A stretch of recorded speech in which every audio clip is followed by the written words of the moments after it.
To discuss, we're joined by the spokesperson for the One South Africa movement, that's Mudzuli Rakhivhane. Ms. Rakhivhane, thank you for being with us. You say the way Parliament has handled the Electoral Bill is exactly why we need electoral reform. Just tell us some of your concerns.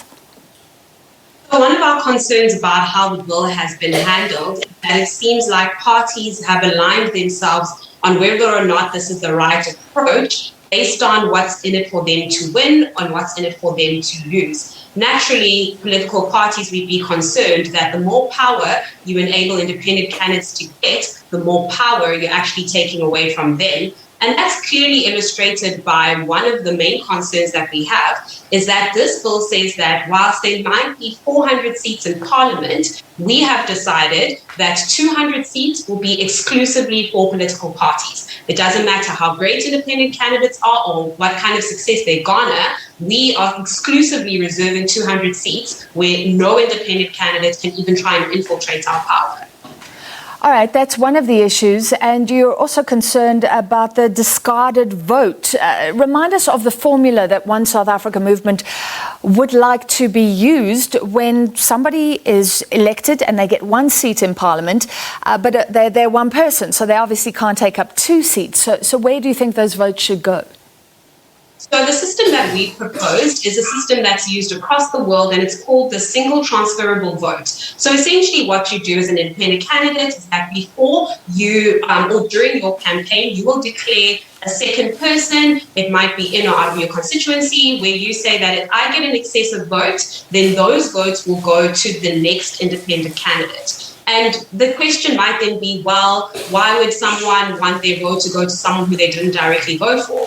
And that's such an interesting contradiction, really, because that's the system we currently actually have with political parties. While I might be interested in the face of and the leader of a political party, I actually don't have a say as to who's number 2, number 3, number 20 on that list, which my vote actually goes to. So this system is actually far more transparent and far more accountable than the party political system, where your vote goes into a pool where you as a voter have no direct control over who that vote actually goes to and who you ultimately seat in Parliament. Yeah. Given the vested interests that you've outlined of political parties in this matter, do you think that your voice would be heard? Of course, this is open for comment. Do you believe that these changes can be incorporated? I see that you're actually disappointed that Parliament is thinking of asking the Constitutional Court for an extension, which will mean more time for electoral reform, but surely that needs to be allowed if you want to make significant changes. That's an excellent question. And we support an extension, but we don't support an extension just for extension's sake. It has to then be for something that's substantive and purposive.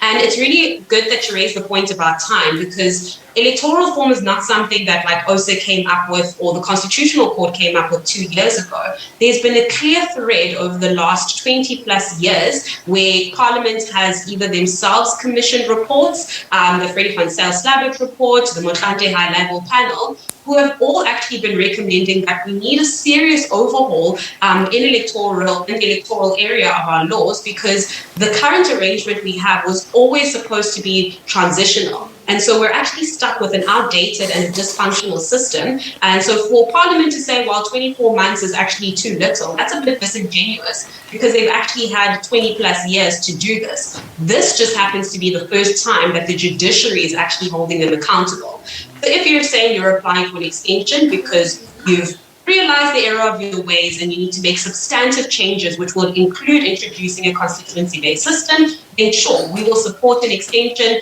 and like ONESA has been doing, try and help Parliament come up with a sensible bill. But if it's for an extension and nothing substantive is going to change, then we need to get going, because we have an election on the line in 2024. Yeah. And if nothing changes, is this better than nothing, as it were? At least there will be independent candidates then standing for our next big round of elections. Sure, it's better than nothing, but that's not the standard. The bar being on the floor and just happening to go past it is never the standard. Our Constitutional Court has been very clear that whatever we do, it has to be substantive and meaningful. And the constitutional issues that we've raised clearly fly in the face of that. There's, in our opinion, no way this is going to pass constitutional muster. All right, very quickly, for people who aren't thoroughly convinced yet, why is it so important for independent candidates to be very active in this democracy? So one of the underlying values of our democracy is accountability.